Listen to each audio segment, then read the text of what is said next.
Okay, tame the beast. Okay, you guys. So today I wanted to talk to you about momentum in recovery. So I think I'm at 104 days of not engaging in any eating disorder behaviors. I can talk. I will try very hard to talk smoothly and articulately. So I have been reflecting a lot on my journey and 100 days. How did I get here? And one of the things my therapist told me to do was to do a really gentle yoga practice and to honor how much effort I've put into this recovery, how much work I have done, because I still have this belief like it's too good to be true, like it can't last forever.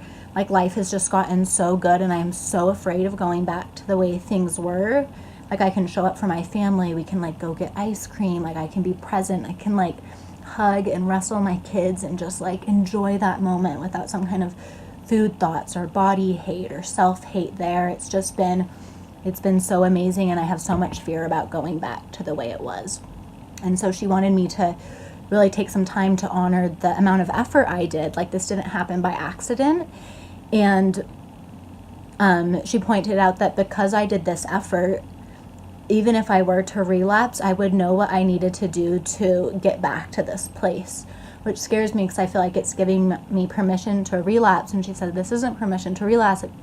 It's just to let go of the fear that it happened by chance. It's not like you just got lucky and you accumulated all these days. It was like hard effort that you continuously put in that brought you here. And so that's a nice feeling. I wrote some notes down because there's a lot I want to say. And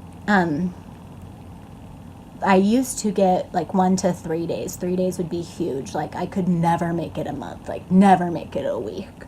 And those days back when I was only getting 1 to 3 days, it would always happen during like really ideal situations, like there weren't any kind of stressors going on, because if a stressor were to come up, that's why I would relapse. It's because my habit was whenever I got stressed or caring about my weight or anything came up at all that made me feel uncomfortable, I would seek comfort in the eating disorder. And so I could never go that long because life is not smooth sailing. And so that's what's been so cool about this time, is making it over 100 days. Obviously, things have not always been easy. I've had major work stressors, I've had family stressors, I've had parenting stressors, I've had like interpersonal stuff, like I've had so much stuff come up that in the past would have caused me to relapse, but I was able to keep clearing that pathway. It's like those neurotransmitters I've talked so much about, these pathways in our brain. And over the past 15 years of my eating disorder, this pathway of restricting or compensating to bring me some kind of ease and comfort, which is so messed up because it's not ease and comfort, but it felt that way, was so well trenched that if anything happened, I would just go on that paved pathway. But I have been putting so much work into clearing this pathway of using other coping mechanisms, like reaching out for help and being honest and journaling and just being with myself, or feeling my feelings, or like going and breathing fresh air, whatever it is. I've spent so much time these past 100 days clearing this pathway that it's so much easier to walk, and it's given me a lot of momentum. And it's not to say it's easy now, it's still challenging, but those first few days were just so hard because I wanted it so bad, but I just couldn't, because that pathway, it was just like an automatic response basically.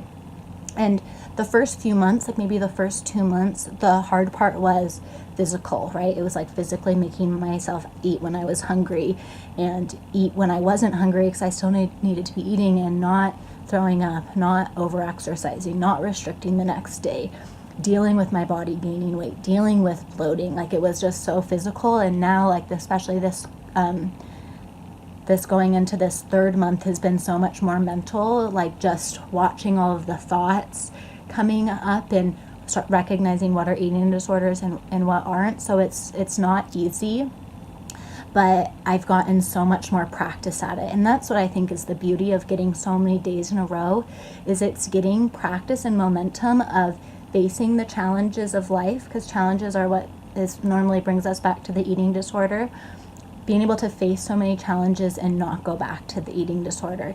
And it builds up this momentum that helps move you forward. And sometimes the momentum from my recovery moves me forward effortlessly, and sometimes it takes work. And I'm going to do an epic, in my opinion, metaphor about momentum in just a little bit. But I wanted to talk about, I'll hear people who relapse after getting however many days, and they're so sad because they've lost all of those days. And I would be too. If I relapsed and lost these 100 days, I would be really sad because I'm so proud of these days.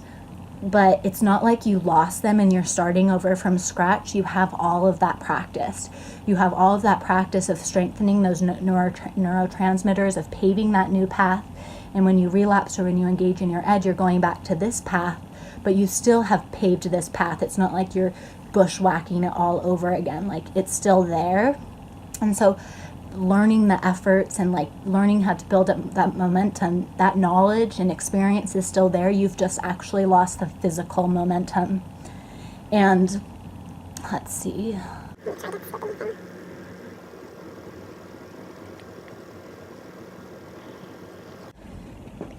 And I had so much I wanted to say, and I'm kind of going somewhere else. But it's like rock bottom, you know, like people will say like, I hit rock bottom and that's what made me like choose this other way. But I like to think of rock bottom as like a series of cliffs. And like, yeah, you can fall off this cliff and hit here and you've like hit a rock bottom. But the thing is, this is a cliff and you could fall off again and hit another rock bottom. So it's really up to us. Like, at any point you can say, this is my rock bottom, and I'm gonna like be committing to recovery and like committing to going through the challenges without my eating disorder, and paving this pathway. And so if you've relapsed or if you're having such a hard time finding momentum, it's like, know that at any time you can make the decision, and it's just like, it's committing to it and it's building up that momentum and doing the effort, so eventually the momentum sustains itself. I used to think of like the biggest thing, like when I was recovering from drugs and alcohol, they used to say like, what's the thing that would cause you to drink? And then can you learn to not drink over even that? And like the worst thing in my life that I could imagine happening that would make me want to go back to drinking and using would be if my kids died. And I still like just thinking about that. I just don't know how I wouldn't spiral back into that addiction. But for with the eating disorder, that like kind of bottom line thing for my recovery would be if me and my husband got a divorce, which like we have a really good marriage. But it was like, if we did, I'd go back to my eating disorder, and that would give me the comfort to deal with the divorce. It would make me skinny and hot or whatever. Like, it's so fucked up. But I had the thought the other day that if we got divorced, there's no way I'd go back to my eating disorder because I wouldn't sacrifice my mental health. And that just shows me how far I've come and how much practice I've had cutting this other trail of neurotransmitters, of knowing that I can get through any challenge and not go back to my eating disorder. And that's all from this momentum. So what I was thinking about it, I live in Utah, United States. And so I'm going to give you a metaphor about a snowball. And so if you don't live where there's snow, I'll try to explain what snow is like. But so if you're going to make a snowball, you need the right kind of snow. Like, if the snow is too powdery, it won't stick together. It just crumbles apart. And if the snow's too wet, it just kind of like mushes apart as well. So you need this like perfect condition of the snow. So I was thinking about that in relationship to the eating disorder. That's like having the right conditions for recovery mean for me, and I believe for you, you cannot be restricting at all and you can't be compensating. Like, that's what I had done. So I've had this eating disorder for 15 years, but trying to recover for 8. And those 8 years, I was still restricting. I'd restrict in different ways that made me believe I wasn't restricting, but I was always restricting. So I never had the ability to make that snowball. So you make this snowball with your conditions, and then you put in the effort, right? So maybe that's seeing a therapist, maybe that's being honest, maybe that's journaling, maybe that's turning into your feelings, maybe that's letting go of your self-hate, maybe that's watching body positivity, right? So you put in this effort of making your snowball with your perfect conditions, and then you start to push it. Because once your snowball gets to a certain size, then you can roll it in the snow. And as it rolls, it picks up more snow and it forms just like a bigger and a bigger ball. And eventually, if you rolled it to like the top of a hill, you could push it down the hill and it would roll down the hill with its own momentum from its size that you've crafted. And it would just keep rolling by itself and gathering snow. So that's why I was thinking about the eating disorders. You have these perfect conditions, right? You're not restricting, you're not compensating, then you're putting in effort. You're not just resorting back to like your old behaviors and your old ways. So you're putting in this effort, making your snowball, and then it takes some work to push it along. Like every day, it's like I can't restrict any day. I can't purge any day. I can't like look in the mirror and tell myself how much I hate myself. I'm a piece of shit. Like I need to be coming up with new habits. So then you're pushing it down the hill, and then you'll get these periods where it's rolling by itself. Like I'll get like the majority of some days where I'm not even thinking about recovery. I'm just like living my life and it's feeling good. And maybe there's challenges in my life, but like the recovery is kind of sustaining itself. So it's like your snowball is like rolling down a hill and it like has the momentum to keep rolling, but then there'll be like a little flat spot in recovery, and like maybe your snowball, like some of it crumbles, like you restrict a little bit or anything, you know, like something about your recovery needs some work. So there you might need to like tap it together to like reform it into its ball, and then you need to give it some more forward momentum, but then eventually it will come to another hill and it will roll again. And I think eventually, like when I look at people who have years of recovery, it's like their ball is just like rolling by itself, and maybe like once a year or twice a year, you know, they have to like go and do a little work on it to make sure it's like going in the right direction and it still has its momentum, but it's doing all of the work itself with that momentum.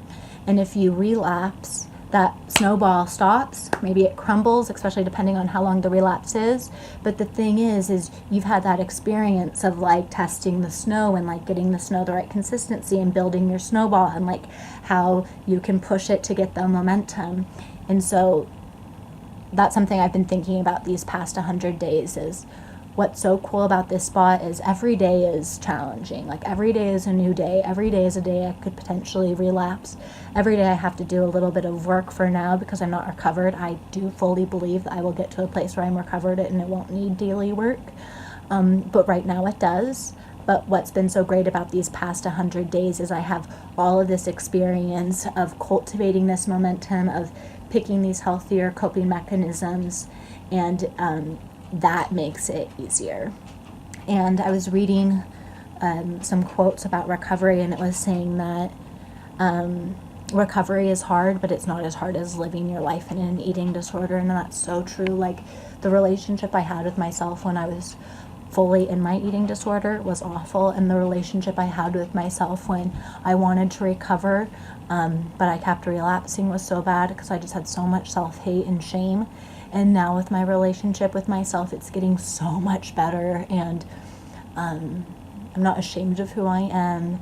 It makes me want to sing that song from The Greatest Showman, this is me, this is me. It's like I'm coming into that more, and sharing my story with you guys helps so much. And yeah, so whether you have a lot of time in recovery, like feel that momentum you have, and like cultivate gratitude and really honor all the efforts you've got done to get to this point. Like it did not happen by chance. You put in work, and that deserves to be acknowledged and hold gratitude for your journey. And even if you haven't gotten a lot of days, can you still hold gratitude and honor for your journey of like even watching a recovery channel if you're not like that far into your recovery, or even if you're relapsing, it's like that's a part of your journey. When I look back, my journey was so full of relapse, so like years and years and years and years and years of relapse. But I don't know if I would be where I am today if I didn't go through that, because I learned a lot. I think maybe it could have been significantly shorter. I just stopped restricting, damn it. If you're restricting, stop doing that.